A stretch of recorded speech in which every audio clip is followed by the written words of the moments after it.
के अंतर्गत वित्तीय विवरणों का विश्लेषण नामक चैप्टर में अनुपात विश्लेषण की बात कर रहे थे अपन।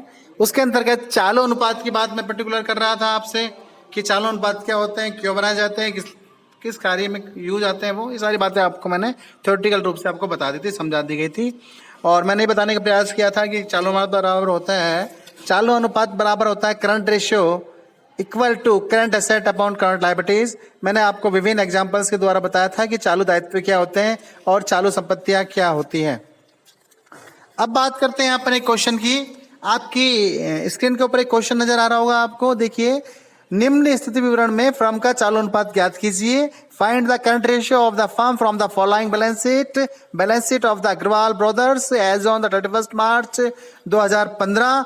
इस तरफ इन एक है पर्टिकुलर, दूसरा है करंट ईयर्स 2014-15, प्रीवियस ईयर 13-14।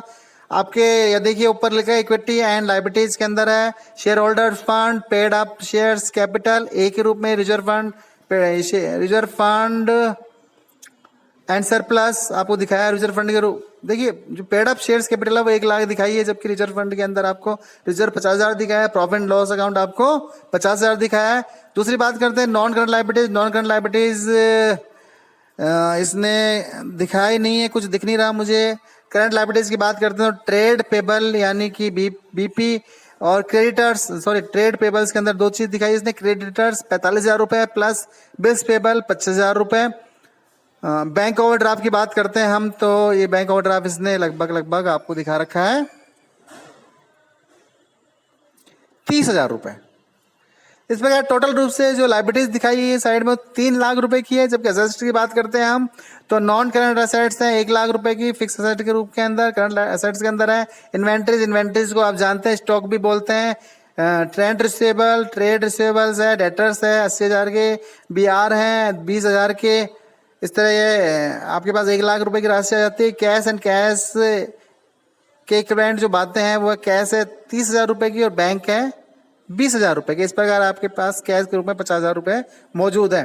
अब देखिए इस सीट के आधार पर आप करंट रेशियो निकालने का प्रयास करते हैं। करंट रेशियो के लिए आप देखिए current liabilities, current assets upon current liabilities. जब करंट एसेट्स की बात करते हैं तो आपको समझ में आता है, देखिए इसके अंदर देखिए stock is a current liabilities, current assets. Debtors भी करंट एसेट्स है और बीआर भी करंट एसेट है, कैश भी करंट एसेट्स है और बैंक भी करंट एसेट्स है। तो स्टॉक है 50,000, डेटर 80,000, बीआर है 20,000, कैश है 30,000 और बैंक है 20,000। इस प्रकार 2 लाख रुपए आपके करंट एसेट्स हो जाती है। और जब करंट लायबिलिटीज की बात करते हैं, देखिए बैंक ओवरड्राफ्ट को हम करंट लायबिलिटीज मान रहे हैं क्योंकि हमें निश्चित रूप से 1 वर्ष के अंदर इसका भुगतान करने का प्रयास करना होता है, इसलिए हमसे बैंक ओवरड्राफ्ट को हमने करंट लायबिलिटीज माना है। करंट लायबिलिटीज है 30,000, बीपी बिल्स पेबल्स है 25,000 रुपए और क्रेडिटर्स हैं 45,000 रुपए। ये सारी आप अपनी बैलेंस शीट के अंदर देखिए आपको दिखेगा। और इस प्रकार 1 लाख रुपए आपकी करंट लायबिलिटीज हो जाती है। और मैं सूत्र लगा देता हूं करंट रेशियो बराबर current asset upon current liabilities. तो करंट एसेट्स आपके पास कितनी थी 2 लाख रुपए, और उसको अगर मैं एक डिवाइडेड कर देता हूं किससे, करंट लायबिलिटीज से, तो 1 लाख रुपए 2 लाख बटा 1 लाख रुपए बराबर 2:1। 2:1 मतलब आपके एक दायित्व के पीछे 2 करंट एसेट्स रखी हुई है, इसलिए एक अच्छा है ये अनुपात आपके लिए। चालू अनुपात एक अच्छा है और इस प्रकार चालू अनुपात आपके सामने आता है 2:1। जब अगले एक निकालने का प्रयास करते हैं, अगले क्वेश्चन आपके सामने जरा स्क्रीन शीट पे आप देखिए। निम्न संख्याओं से चालू अनुपात की गणना कीजिए। From the following figures compute the current ratio. Sundry debtors है 35,000 रुपए, बिल्स पेबल्स है 50,000 रुपए, इन्वेंट्री है 20,000 रुपए, सन्ड्री क्रेडिटर्स है 25,000 रुपए, प्रीपेड एक्सपेंसेस है 20,000 रुपए, डेटर्स है डिबेंचर्स है 80,000 रुपए, एक्रूड इनकम है 5,000 रुपए, आउटस्टैंडिंग एक्सपेंसेस है 10,000 रुपए। वही फार्मूला वही लगेगा current asset upon current liabilities. जब करंट एसेट्स की बात करते हैं तो हम देखते हैं, देखिए आप अपनी स्क्रीन के ऊपर सन्ड्री डेटर्स दिख रहे हैं आपको, प्रीपेड एक्सपेंसेस दिख रहे हैं, एक्रूड इनकम दिख रही है और इन्वेंट्री दिख रही है।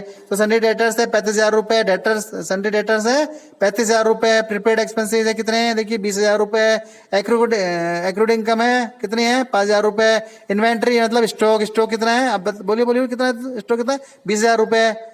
स्टॉक कितना है 20,000 रुपए, टोटल मिला कितना हो गया? 80,000 रुपए हो गया। और जब बात करता हूँ करंट लाइबिलिटीज की मैं, तो सन्डी creditors plus BP plus outstanding expenses. अब सन्डी क्रेडिटर्स को आप देखिए, उसमें गौर से देखिए, सन्डी क्रेडिटर्स आपको नजर आ रहे हैं कितने के? 25,000 रुपए के। और बिल्स पेबल बीपी कितने नजर आ रहे हैं? 15,000 रुपए के। और आउटस्टैंडिंग एक्सपेंसेस कितने आ रहे हैं? आउटस्टैंडिंग नीचे की तरफ देखिए, बिल्कुल 7वें कॉलम 8वें कॉलम में, 7वें दिखा रहा 8वें कॉलम के अंदर है 10,000 रुपए। अगर मैं बात करता हूं तो मेरे पास अब आ जाता है करंट असेट्स बराबर हो गया 80,000 रुपए और करंट लायबिलिटीज है 50,000 रुपए। अगर मैं इनको डिवाइडेड कर देता हूं तो 1.6:1 आपका करंट रेशियो आ जाता है निकलकर 1.6.1। आज के लिए इतना ही काफी। Thank you very much. मैं डॉक्टर विजय कुमार।